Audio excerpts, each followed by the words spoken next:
udah nggak sendirian. Yuka mau sapa dulu yang baru habis hujan-hujanan. Wah, ada Kak Opi Sulaiman. Hai Kak Opi. Halo Kak Ika, selamat sore. Bisa didekatkan dulu dong sama mic-nya oke, ya, baiklah, biar surti. terdengar jelas banget suaranya Kak Opi ya. Atau mungkin Iya. Foxian lagi streaming di Fox Radio Bali, boleh intip keseruannya untuk berbincang apa sih ya. Langsung aja ke aplikasi streaming Fox Radio Bali di Play Store dan juga App Store. Ketik aja VOKS Radio dan pilih yang 102 FM. Nah, Kak Opi ini adalah seorang pengurus di Ikatan Konselor Adiksi Indonesia Daerah Bali. Bukan begitu Kak Opi? Betul. Nah, ini Yuka baru tahu loh ternyata ada komunitas. Ini seperti komunitas ya? Iya, Nah, perkumpulan. perkumpulan konselor adiksi Indonesia. Nah, kalau boleh tahu mungkin ini tidak semua orang tahu ya adiksi itu seperti apa. Kalau orang kesehatan mungkin udah tahu, udah jelas ya adiksi itu apa. Mungkin dari Kak Opi sendiri bisa menjelaskan komunitas apa IKI ini? Iya.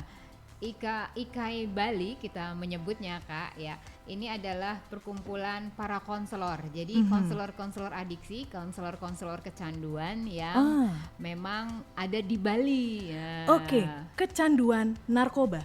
Yes. Oke. Betul, kecanduan narkoba. Gitu. Siapa tahu kecanduan cintamu gitu ya. Iya, asik. Kenapa nggak usah dilempar gitu Pak ya? Oke, Foxian kalau misalnya mau tanya-tanya boleh banget ya. Ini Yuka bersama Kak Opi ini di bagian apa di IKI? Sebenarnya saya sekretaris, tapi karena beberapa waktu ketuanya mundur karena berbagai hal, Oke. nah, jadinya saya yang naik Yang untuk sementara. Oke, Iya. Kak Opi. Nah, kalau boleh tahu IKI, Ikatan Konselor Adiksi Indonesia ini sudah berdiri sejak kapan? Nah, kalau IKI sendiri berdiri sudah sejak lama ya, itu ada sekitar tahun 2008. Tapi kalau Ikatan Konselor atau konselor teman-teman konselor Bali itu sebenarnya sudah lama. Ya, sudah lama sekali. Jadi waktu itu berangkat dari sekitar tahun 2000-an hanya ada 1-2 tempat rehabilitasi di Bali ini.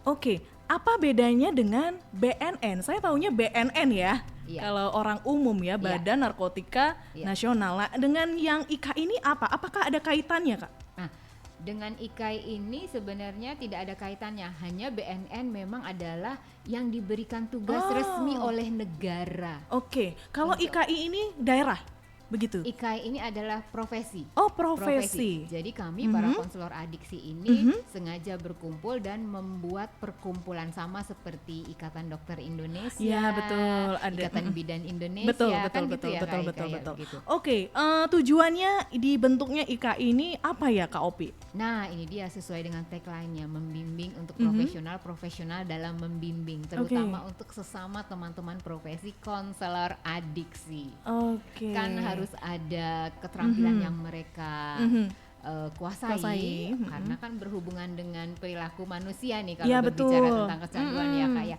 Nah, ini kan kita perlu kompetensi. Jadi kita semua saling menguatkan diri untuk menambah keterampilan kita, Oke. terutama bidang adiksi ya. Oke, jadi konselor ini mereka ini basicnya apa, Kak? Kalau boleh tahu? Basicnya bisa apa Bisa saja, bebas ya? iya. Apa aja? Karena kan ada pelatihan-pelatihan yang harus ditempuh. Jadi kalau misalnya katakanlah nih, biasanya yang terjadi itu adalah teman-teman yang direhab setelah bersih beberapa tahun, kemudian diangkat menjadi staff. Nah, itu juga bisa diangkat menjadi konselor dengan mengikuti pendidikan-pendidikan lagi. Atau yang basicnya psikolog. Nah, karena udah punya ilmu basicnya ya. Benar. Nah, di sana tetapi sama seperti ID atau dokter yang Dokter, harus menempuh lagi pelatihan terus untuk ya. melengkapi sampai kompeten dia. Oke, berarti konselor yang ada di IKI ini adalah yang sudah rata-rata pernah menjadi pecandu begitu ya, Bu? Enggak juga. Oh, tapi tidak semua ya. Ya. Berapa konselor yang ada di IKI? Di IKI itu ada sekitar 59 Konselor. 59 konselor di Bali. Tetapi kalau yang digabungkan dengan yang BNN Provinsi Bali itu bisa sampai sekitar hampir 150 sekian. Itu ada. Jadi lumayan belum ya. tentu bergabung di IKI ya, begitu. Ada juga yang khusus sendiri dengan BNN, tapi kita bekerja sama. Bekerja juga. sama. Berarti Iya, ada bekerja juga ya sama. unsur BNN di dalam situ ya, walaupun tidak pasti. 100% begitu ya. Dan kita bekerja sama. Beberapa teman-teman konselor yang ada di BNN juga bergabung di IKI. Ah, Tapi artinya oke. tidak semuanya bergabung di Oke. IKI. Nah, ini siapa pencetus pertama pertama kali terdirinya yayasan ini? Teman-teman di Jakarta sih. Oh, dari Jakarta awalnya, pusatnya. Oke. Iya. Jadi sebenarnya awalnya itu memang kita teman-teman konselor yang ada di Bali itu berkumpul seperti biasa saling menguatkan. Kemudian karena kita semua berjejaring, kadang kan kita saling merujuk atau ada teman-teman di Jakarta merujuk klien di Bali misalnya gitu. Jadi kita memang berjejaring dengan teman-teman di provinsi yang lainnya sehingga pada sebuah pertemuan di sanalah di Jakarta dengan teman-teman itu berkumpul lalu tercetuslah pertama awalnya siapa itu yang itu ada teman-teman di Jakarta berarti pusat yang pertama kali didirikan. Iya. Selain di Jakarta dan di Bali, ada di tempat lain juga nggak, Kak? Ada ya. Ada di sekitar 15 provinsi. Sebenarnya kita menginginkan di semua provinsi ya, begitu. Karena kan berbicara tentang narkoba ini tidak ada lagi daerah yang ini semuanya zona merah katakanlah seperti HP di mana-mana ada begitu dan narkoba di mana-mana ada sekarang sudah masuk ke kabupaten-kabupaten, desa-desa, pelosok-pelosokan begitu. Jadi kita berharap semua provinsi ini ada ikatan konselor adiksinya gitu, atau ada IKAI-nya begitu. Tetapi saat ini masih sekitar 15 di Jogja ada, di Palembang ada, di Aceh ada. Hampir dari seluruh Indonesia ada ya Kak Opi ya. Awal dari pertemuan itulah dengan nama Deklarasi Batavia itu tahun sekitar 2008 itu muncul ide-ide sepakat semuanya dari deklarasi itu lalu kita memenuhi syarat-syaratnya sebagai perkumpulan. Itu susah nggak? Badan hukum. Susah nggak prosesnya membuat yayasan ini, Kak? Enggak ya. Enggak. Karena kan persyaratan-persyaratannya itu misalnya kita sudah punya rencana aksinya jelas, kemudian visi misinya itu jelas, terus kemudian siapa yang akan duduk sebagai dewan pengurus, kemudian dewan pengawas misalnya atau pembinanya itu sudah ditentukan, sekretariatnya kita akan di mana, lalu rencana-rencana jangka pendek, jangka panjangnya, program-programnya apa saja. Di sana juga kan sudah ada ketentuannya untuk mendirikan yayasan. Biasanya dari dinas sosial begitu yang menentukan. Syaratnya ini. Silahkan dipenuhi, akte notaris juga dibuat, jadi kita berkunjung ke notaris lalu dibantu oleh notaris untuk keluarlah akte notaris tentang legalitas itu, lalu dikirim ke Kementerian Hukum dan HAM, keluarlah yang namanya SKAHU. Jadi setiap yayasan atau setiap ikatan pasti akan keluar tuh KTP-nya. Iya, jadi legal lah ya. Legal. Oke, Bang Sian, kalau mau tanya-tanya bersama Kak Opi ya dari Ikatan Konselor Adiksi Indonesia. Jadi adiksi ini apakah hanya tanda kutip ya pecandu narkoba, apakah ada pecandu lain misalkan apa gitu Kak? Rokok misalkan. Bisa kecanduan, jadi kecanduan itu kalau sekarang apapun. Kan memang apapun, bahkan makanan dan minuman juga kita bisa kecanduan. Iya, jadi apapun yang kecanduan. Iya, jadi berbicara tentang kecanduan itu sebenarnya bukan hanya tentang narkoba aja ya, tapi makanan dan minuman juga. Bener, zat adiksi itu juga ada pada makanan dan minum. Iya, adiktif ya namanya. Adiktif. Kalau adiksi itu yang di narkotika ya. Adiksi itu adalah kata lain atau sederhananya dari kecanduan. Adiktif. Nah, itu yang sifatnya membuat kecanduan. Oke, ini banyak banget ilmu ya yang didapat dari Kak Opi dari IKAI ya, Ikatan Konselor Adiksi Indonesia. Jadi, misalnya pasien mau tanya-tanya nih boleh banget ya sambil intip wajahnya Kak Opi, cantiknya seperti apa ya. Langsung ke aplikasi streaming Fox Radio Bali di Play Store dan juga App Store. Ketik aja POKS Radio dan di komen di bagian live chatnya ya. Nanti kita bakal balikan lagi bersama Kak Opi dari IKAI ya setelah satu single dari Raja. Salah satu single milik The Virgin, Cinta Terlarang. Lagu ini spesial mengudara untuk Anda yang lagi dengerin Yuka di Fox Radio Bali ya. Kalau cinta terlarang nggak apa-apa ya, tapi kalau obat terlarang, jangan ya, karena nanti bisa masuk nih di Yayasan IKAI alias Ikatan Konselor Adiksi Indonesia. Bukan begitu Kak Opi ya? Ini juga ada Kak Agus juga yang bergabung ya, katanya sambil dengerin Fox Radio Bali siarannya bikin candu. Nah semoga yang kali ini jangan canduan beneran ya, kecanduan yang terlarang tapi ya Kak Agus ya. Dan ini juga ada yang mau tanya nih Kak Opi Sulaiman ya dari Ibu Dewi. Kalau kecanduan judi bisa nggak Kak masuk di situ? Ayo dijawab Kak Opi langsung. Aduh, Fox-nya bikin kita jadi berpikir. Iya, ya, dar banget ya. Dan ini juga ada yang nanya juga dari Kak Putra Ardika. Tolong ya Kak Opi, saya perlu konselor adiksi soalnya kecanduan kerja. Itu gimana cara ngilanginnya? Ini kayaknya masuk ke kalau candu kerja itu workaholic ya. Iya. Nah, itu bisa nggak dibantu nih Foxian yang satu ini ya? Karena mungkin efek samping dari dia kecanduan bekerja, jadi dia menjadi fokusnya tidak yang lain itu tidak terfokuskan gitu loh, hanya fokus bekerja, yang harusnya dia fokuskan malah dia abaikan seperti itu. Nah itu gimana tuh Kak? Iya, memang kalau berbicara tentang kecanduan itu kan jadi macam-macam ya. Memang utamanya kita adalah narkoba ya, begitu. Tapi apalagi bentar lagi ada hari ini ya, hari anti narkotika internasional ini dalam besok rangka, ya? Iya benar. 26 Juni. Fox Radio Wow. ini, ya. Besok ini ada hari anti narkotika internasional Foxian ya, dengan tema memutus rantai pencegahan, perawatan dan pemulihan untuk semua ya. Iya. Sebelum nanti masuk ke sana, nah mungkin dijawab dulu tadi yang ada yang nanya. Ini langsung ditembak. Langsung tembak ya. Ada penjelasan apa-apa. Oke, jadi mungkin sebenarnya tuh lebih ke ke psikolog aja dulu ya, konselornya ya.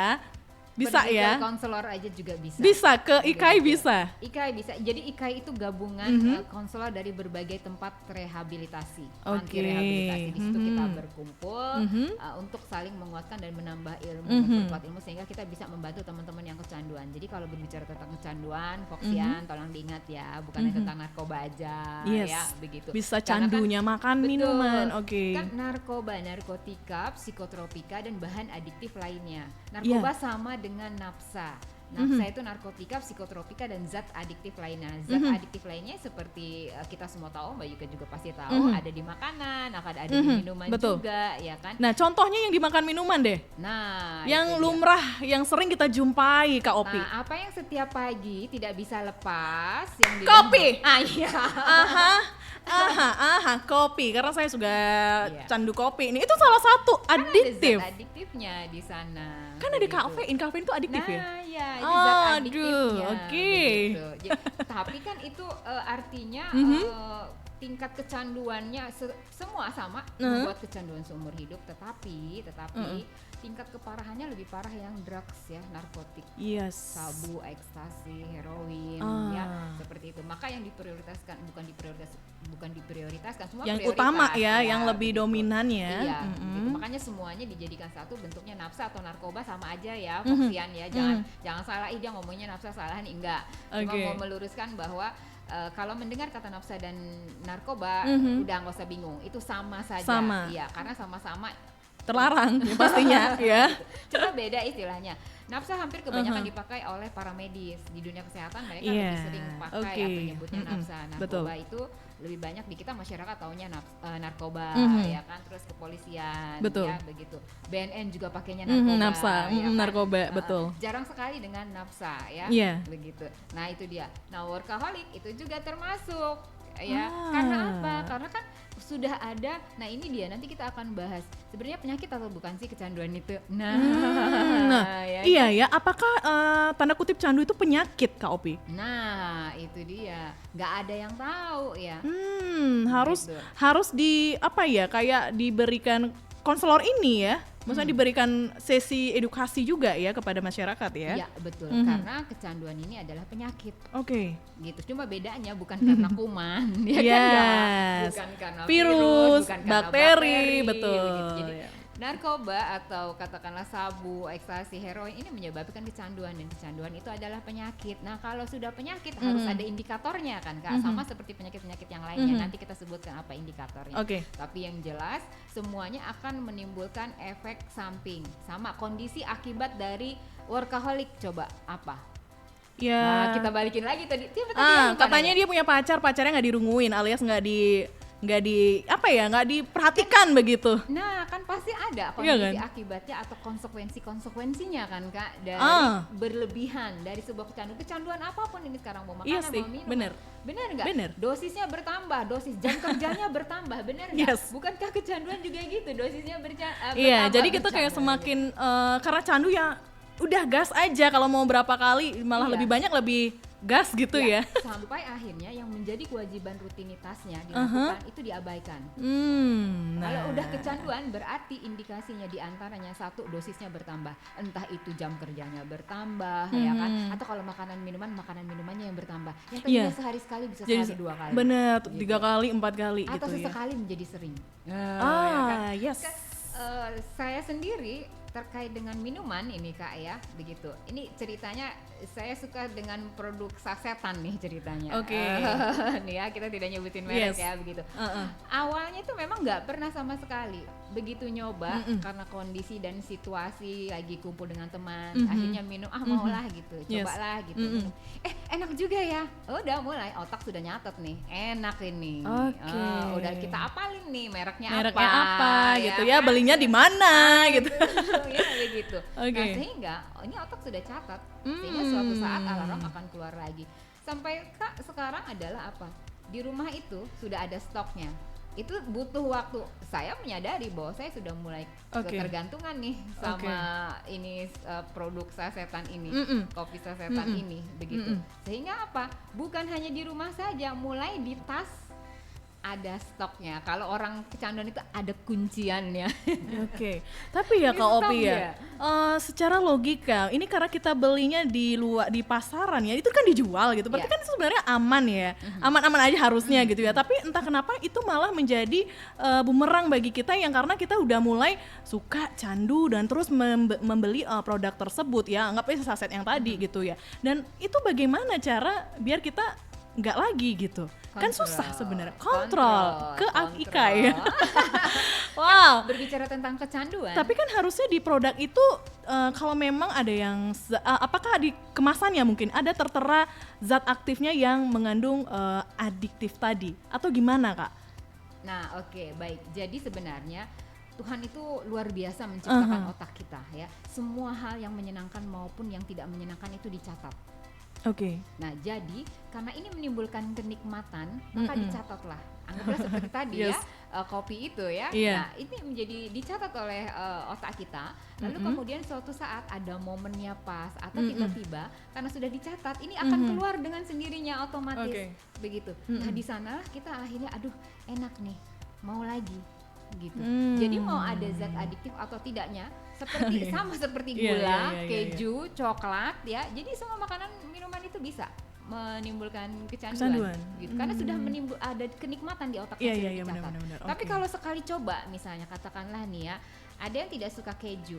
Awal makan gitu ya, itu nggak suka gitu. Tapi tiba-tiba entah bagaimana dalam situasi tertentu ada produk makanan rasa keju dan itu enak misalnya begitu, dia mau makan dan tiba-tiba dia ngerasa ini kok enak ya kejunya. Padahal dulu keju dia nggak anti suka banget gitu. Nah jadi sirkuit reward yang ada di otak ini mencatat begitu. Terus kenapa menjadi kecanduan? Katakanlah kalau anak-anak sekarang ya atau kita menjadi kecanduan karena pengalaman pertama itu sudah terjadi kenikmatannya itu. Pengalaman pertama nggak enak, dicoba lagi. Apalagi anak-anak pubertas sekarang ya. Anak-anak kan jangankan anak-anak yang pubertas, kita semua rasa ingin tahu, rasa coba-cobanya juga ada kan, pasti kuat ya. Otomatis kita akan mencoba. Kok teman-teman kita ngerasainnya enak ya, kita sendiri nggak, di mana sih? Cobain sih sekali lagi. Nah, atau percobaan yang kedua itu ternyata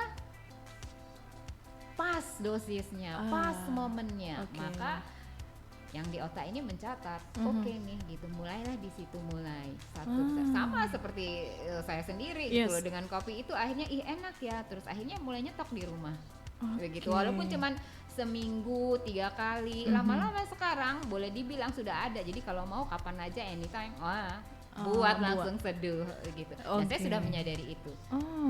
Gitu, bahwa ini nggak bisa dikontrol lagi nih, udah hampir setiap hari nih nggak bisa nih, kopi sasetan nggak bisa nih misalnya begitu. Itu untuk saya pribadi ya. Berarti diri sendiri, kembali lagi diri sendiri untuk mengkontrol itu ya Kak ya. Karena berbicara tentang kecanduan, ini kan otak ini kan tempat kita berpikir ya, perasaan, perilaku kita, persepsi kita. Maka kalau dalam kecanduan itu adalah perilaku. Maka yang harus diperbaiki adalah perilaku. Berbicara perilaku itu adalah kontrol diri. Jadi yang tadi tuh yang candu judi dan juga candu kerja ya. Jadi kontrol diri dulu, balik diri dulu. Jadi, ya. Kalau teman-teman di rehab itu biasanya ada materi tentang CBT.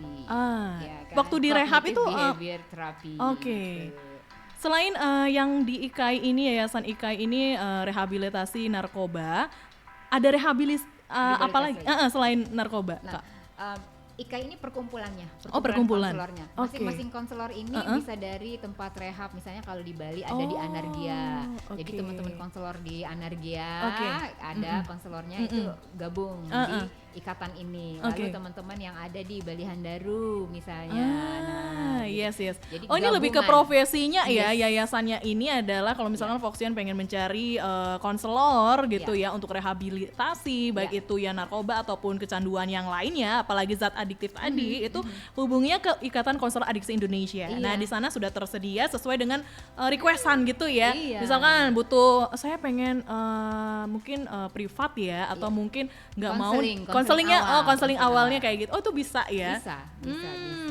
Tinggal nanti kan kita kan dari berbagai panti rehabilitasi nih Kak, gitu. Jadi juga kita rujuk ya ke sini gitu, atau ke teman kita ya, siapa yang bisa gitu, ayo gitu. Kalau misalnya aduh kurang pas gitu, mau nggak di panti rehabilitasi ini misalnya gitu. Jadi sebenarnya ketika menghubungi IKAI itu dia bisa tahu informasi berbagai panti rehabilitasi, bukan hanya di Bali saja, tapi justru di Indonesia. Ya, karena ini sudah legal juga ya yayasannya ini ya Foxian ya.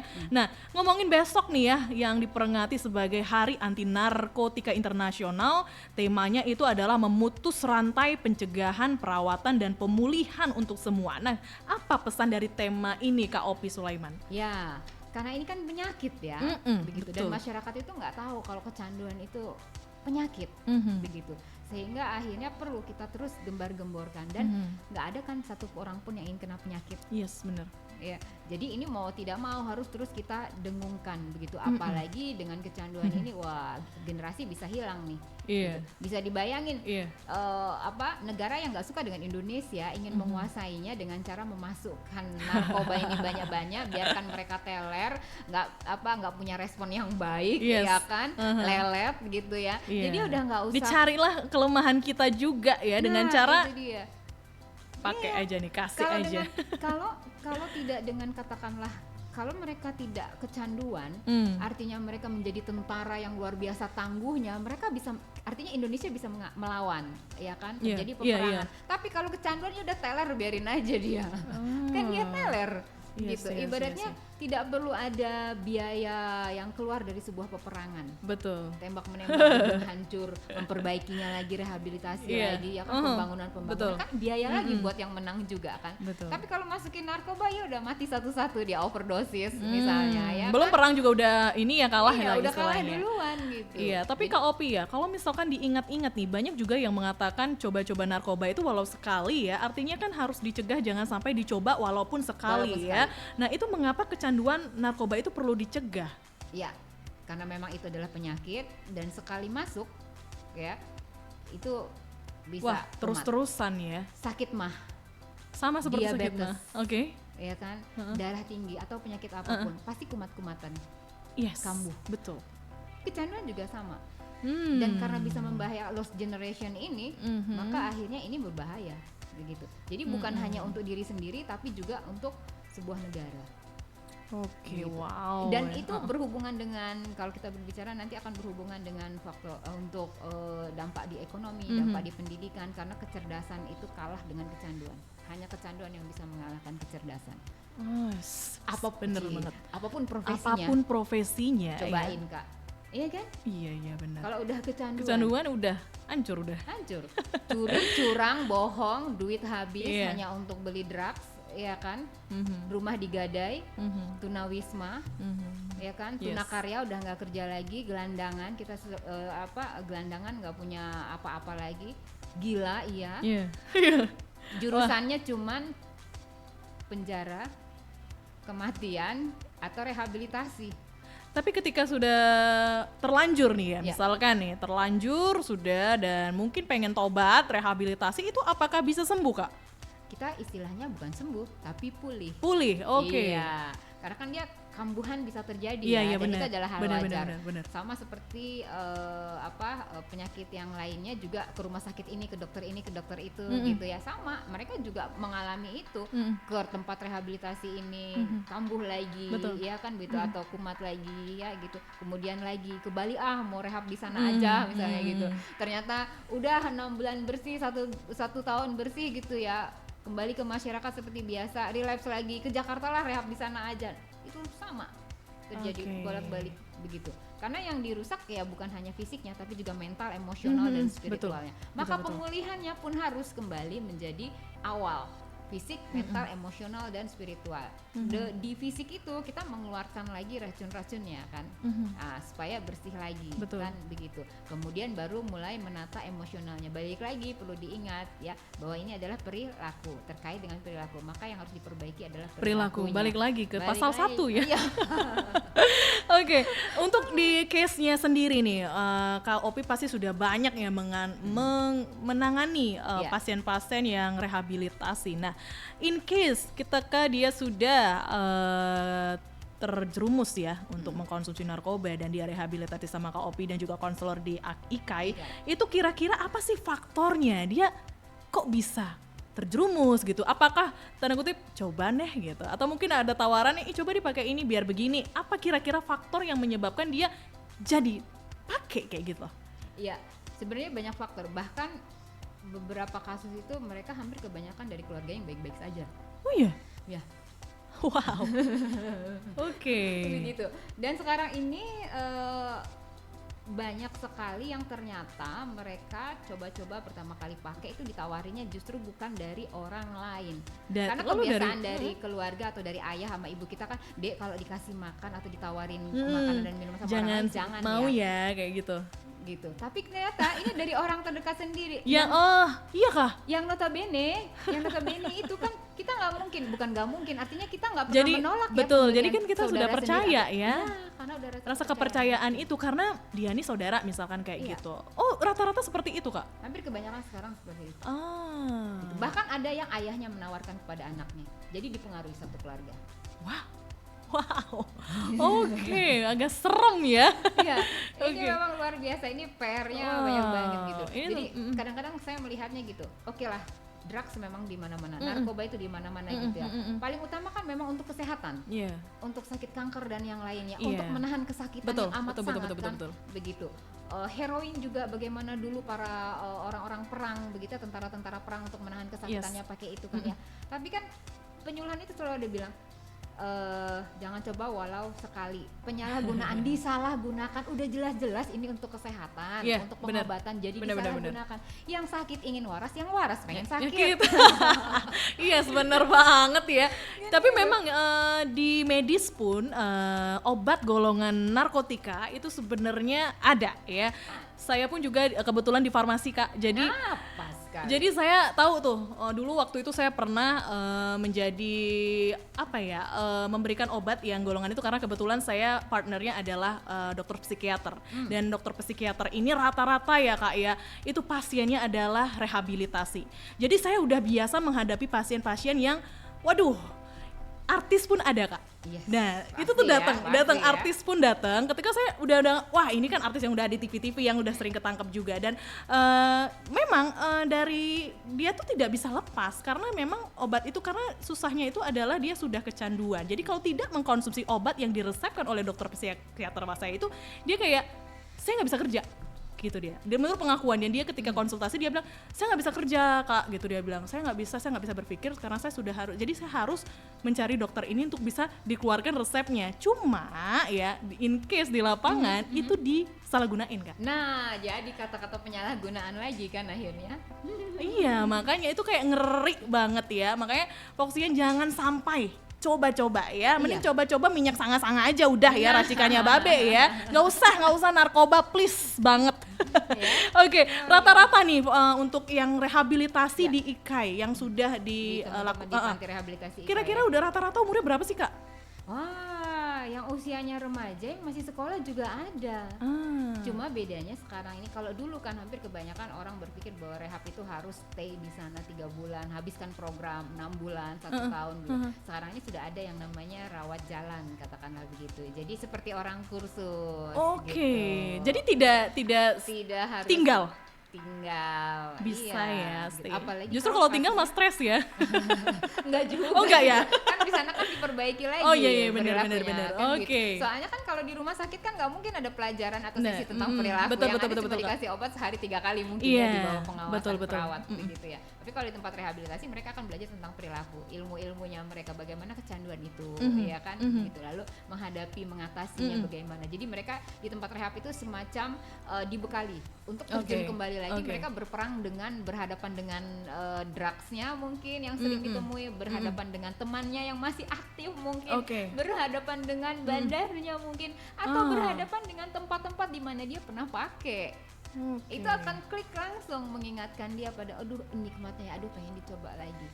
Itu tantangannya mereka, maka harus dibekali dulu nih dengan peralatan perangnya mereka di tempat rehabilitasi. Kuncinya adalah konsisten juga ya. Oh jelas pasti itu. Maka ketika teman-teman lobby Sam, Ciko, pencetus Ikai ya, itu gimana caranya konselor ini semakin kompeten, karena tantangannya banyak. Sekarang kan banyak nih racikan-racikan, apalagi sabu itu sangat mudah. Yes. Apoteker itu sebenarnya gampang sekali itu membuat itu. Iya benar banget, karena saya tahu racikannya.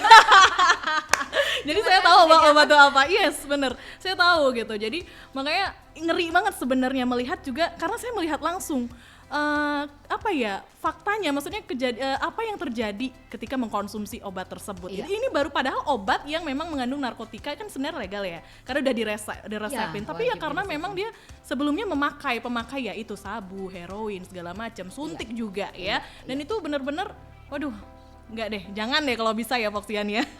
Iya, betul. Itu jangan sampai ya. Kira-kira kalau sudah rehabilitasi berapa lama kira-kira ininya dia sampai bisa pulih kembali gitu Kak Opi? Sampai pulih kembali. Di setiap panti rehabilitasi itu ada penawaran program sekitar 3 bulan, 6 bulan, 1 tahun, begitu. Biasanya umumnya seperti itu, atau halfway itu artinya setengah. Jadi kayak balik lagi ke tempat rehabilitasi, nanti boleh tidur atau tinggal lagi di rumah gitu. Jadi kayak seminggu di panti, seminggu lagi di rumah. Jadi baru setengah dilepasnya, belum dilepas benar-benar. Itu ada juga begitu. Wow, ini maksudnya udah jelas ya, diberikan sama Ikai juga, mungkin ada bekalnya dulu, kemudian baru ke panti ataupun di rehab di rumah, itu bisa banget ya. Kalau rehab di rumah tidak, tapi tidak ada begitu. Cuma kita asesmen dulu. Biasanya kalau sudah itu kita asesmen dulu. Ini sudah sejauh mana tingkat keparahannya. Iya, kan? betul harus dilihat dulu dari ya. Dari sana, dari hasil asesmen itu. Nah, oleh sebab itu kenapa ada Ikai, ada ikatan ini supaya nanti semuanya sama ilmunya, keterampilannya sama yang dimiliki oleh para konselor ini begitu. Dan ketika diases, ini tinggal tingkat keparahannya di mana dan apakah dia perlu rehabilitasi yang benar-benar menginap atau tinggal di dalam begitu, atau boleh yang sifatnya seminggu 3 kali pulang kerja datang ya, kita ketemuan ya, kita sesi ibaratnya begitu, sesi tentang kecanduan ini begitu. Jadi tinggal, apalagi yang anak-anak sekolah kan juga mereka tidak bisa meninggalkan sekolahnya. Bener. Tetapi kalau tingkat keparahannya ya sudah luar biasa ya mau tidak nggak mau sekolah harus tinggalkan. Kan balik lagi tadi, kecanduan bisa mengalahkan kecerdasan. Wah, ya penting, bener banget ya, kecanduan bisa mengalahkan kecerdasan. Atau hanya ada satu yang bisa mengalahkan kecerdasan, yaitu kecanduan. Wow, Foxian. Jadi kalau candunya sama suara saya sih nggak apa-apa ya. Itu mah diharuskan. Tapi Foxian jangan sampai coba-coba ya, apalagi obat terlarang, apalagi ya narkoba gitu ya Foxian ya. Oke, nanti kita bakal masuk di segmen terakhir bersama Kak Opi Sulaiman dari IKAI ya, Ikatan Konselor Adiksi Indonesia. So, jangan kemana-mana, stay tune terus di Fox Radio Bali. Ang yuganya dari Wanna to Launch Fox Radio Bali ya. Karena masih di Foxian sampai di jam 6 sore. Dan sekarang nih ya di segmen terakhir bersama Kak Opi Sulaiman dari PLT Ketua Pengurus IKAI ya, Ikatan Konselor Adiksi Indonesia Daerah Bali ya. Ini ada yang nanya nih Kak, katanya tadi dapat dibahas bahwa ternyata ada remaja yang masuk di rehabilitasi. Nah itu apakah dia pemakai narkoba atau mungkin adiksi atau mengkonsumsi adiktif yang lain. Misal nih ya, yang tadi disebutkan, kan tidak melulu soal drugs ya pada remajanya ini. Karena kan kalau drugs itu kan belinya kan lumayan ya harganya ya, itu duit anak-anak dari mana gitu ya. Nah, kira-kira dari mana itu remaja-remaja itu kakakku? Jadi yang perlu diingat bahwa kan tadi narkoba, narkotika, psikotropika dan bahan adiktif Lainnya. lainnya. Banyak kan kita akan fokusnya adalah di narkotikanya, kita lupa dengan bahan adiktif lainnya yang itu bisa dengan bensin, spidol dia disedot gitu Kak? Iya. Serius? Iya. Oh siapa gitu yang suka ya? yang kalau ngisi bensin itu malah iya, kalau cium bensin saya kadang agak pusing loh. Nah itu. Iya, itu juga salah satu ya. Jadi lem-lem, Lem. nah ada yang istilah Ngelem ya. ngelem. Nah, Ngelem, kalau lem Alteco gitu bisa nggak? Gitu. Enggak ya? Hampir kebanyakan pakai lem Aibon ya. Oke. Mereka. Itu diapain? Ditempel enggak? Dihirup. Dihirup. Karena kan ada yang berbentuk, kan ada yang kan ada yang dirokok ya. Oh ya iya kan, ya. Seperti ganja. Kan caranya untuk masuk ke tubuh ini kan macam-macam. Ada yang dihirup ya dari uapnya ya kan. Lem itu kan bukan ngambil cairan liquidnya, tapi kan ketika uapnya itu ya kan udaranya itu kan ngayalinnya pusing ya Foxy. Oh gitu. Nah itu juga bisa ya? Kan berbagai macam cara. Kalau yang disuntik biasanya heroin. Heroinnya ya mahal. Kan? Ya kan ini tinggal tergantung nih. Gitu.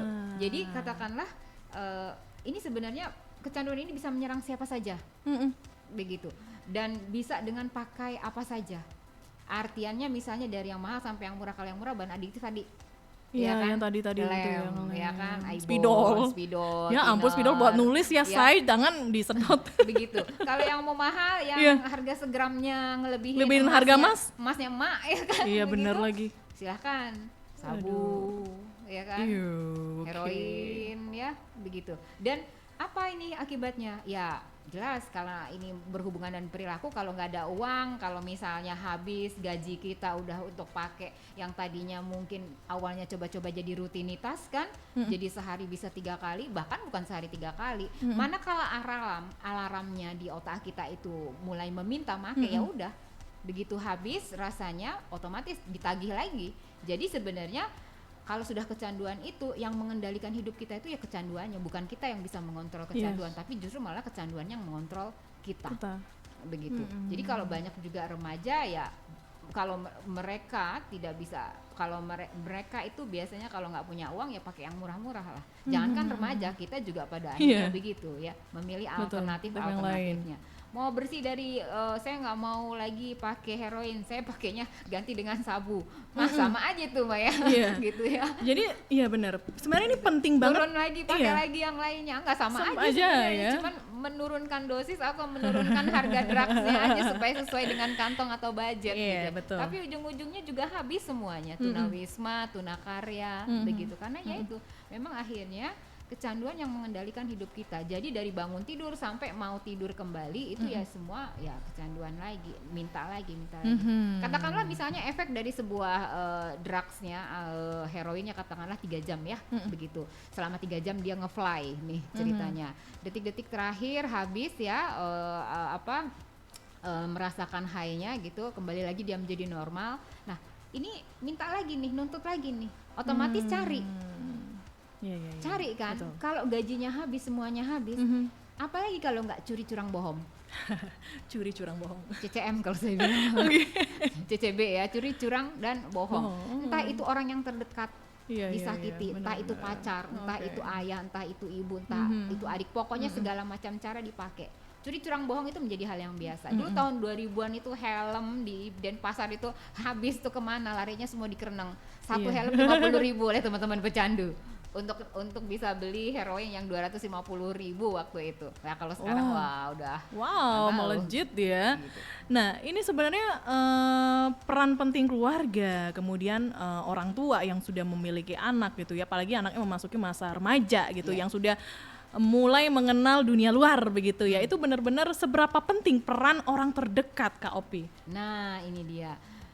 Kita semua dan apalagi BNN ya, BNN itu punya program yang pendekatannya kepada keluarga justru terlebih dahulu, supaya apa, harmonisasinya itu dimulai dari keluarga. Jadi mereka tidak menganggap rumah itu menjadi tempat yang neraka.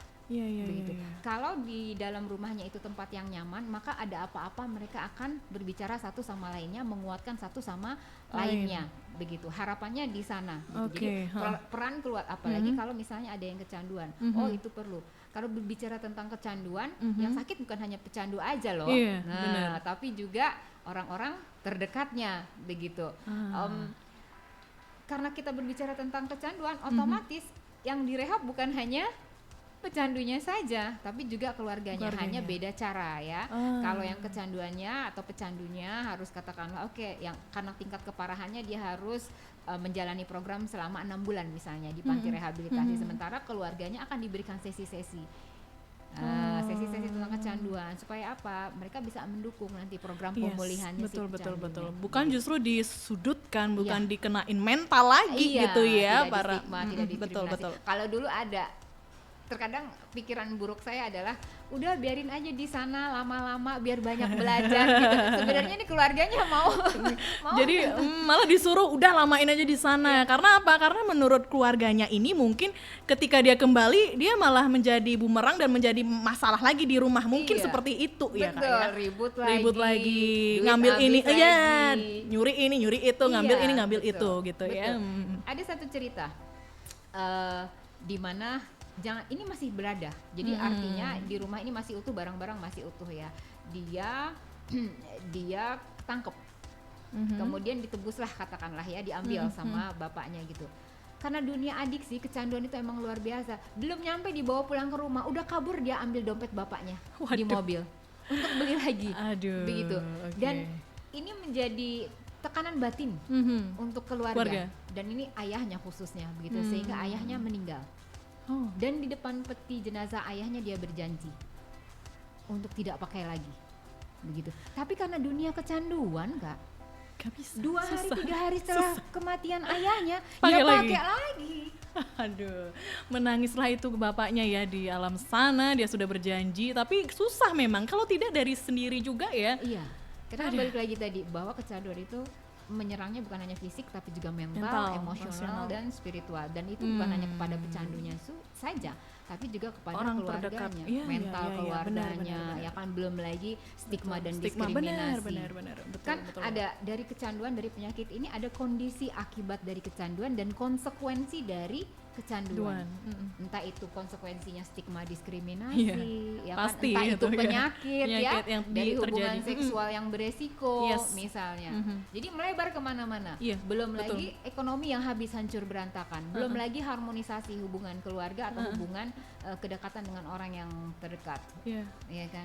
Jadi runyam ini sudah begitu. Nah, balik lagi bahwa mereka harus ditata lagi akhirnya perilakunya supaya jadi direhab itu sebenarnya untuk menata kembali gitu, supaya kualitas hidupnya lagi meningkat lagi seperti yang dulu. Gitu. Nah, itu tujuannya rehabilitasi. Ya. Baik Kak Opi, kalau misalkan nih ada pendengar yang mungkin ada kerabatnya yang ingin rehabilitasi atau mungkin dirinya sendiri yang merasa saya butuh bantuan profesional dari IKA ya, Ikatan Konselor Adiksi Indonesia, itu menghubunginya lewat mana Kak?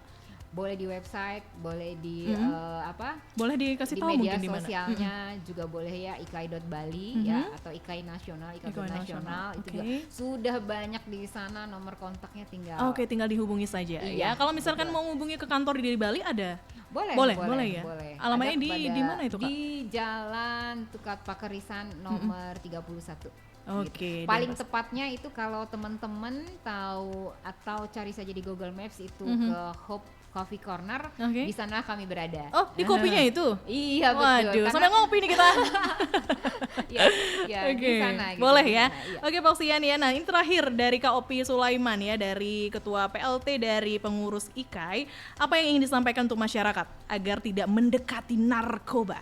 Iya, jadi sebenarnya berbicara tentang narkoba, terutama narkotika ya, gitu. Sebenarnya ini kan adalah ini kan untuk pengobatan, untuk kesehatan, Iya. begitu. Jadi jangan disalahgunakan, begitu. Dan untuk yang belum tahu, kita semua wajib membekali informasi, informasi apapun wajib dikenali, dipahami betul, sehingga kita bisa membedakan keduanya antara baik dan buruknya gitu. Jadi otomatis terapi informasi itu penting buat semua orang untuk Yes. hal apa saja. Karena ini berbicara tentang kecanduan, maka hal-hal yang terkait kecanduan, narkoba atau nafsa ya kita bekali diri dengan itu. Oke. Selain itu juga kontrol diri kita tingkatkan. Menjadi manusia yang tangguh itu butuh pembuktian. Asik. Kan Bener. harus dibuktikan Betul kan. Bisa banget. mengatasi masalah tangguh berarti Iya, dia. Ya kan iya, jadi iya, iya. menjadi manusia yang tangguh itu butuh pembuktian dan harus bisa mengatasi masalah. Maka itu bekali diri dengan keterampilan-keterampilan regulasi diri, reaching out atau asertif. Itu sajalah 3 poin tentang ketangguhan atau ketegasan. Wah, harus nih yang lagi denger nih harus tangguh ya. Seperti lagu ya jadinya ya, pejantan tangguh ya. Wah, luar biasa, terima kasih banyak atas waktunya Sama-sama. Kak Opi ya. Walau hujan-hujanan bisa datang ke Fox Radio Bali memberikan informasi yang luar biasa untuk masyarakat dan kepada Foxian juga ya. Jangan pernah bosan-bosan untuk hadir ke Fox Radio Bali Terima Kak ya. kasih. Dan besok kita sama-sama merayakan gitu ya Hari Anti Narkotika Internasional di tanggal 26 Juni 2025. Terima kasih. Kak Ira. Sampai jumpa kembali dan Foxian jangan kemana-mana. Masih Yuka temenin sampai di jam 6 sore sebelum masuk di segmen Raini. Sampai jumpa Kak Opi. Sampai jumpa juga Foxian.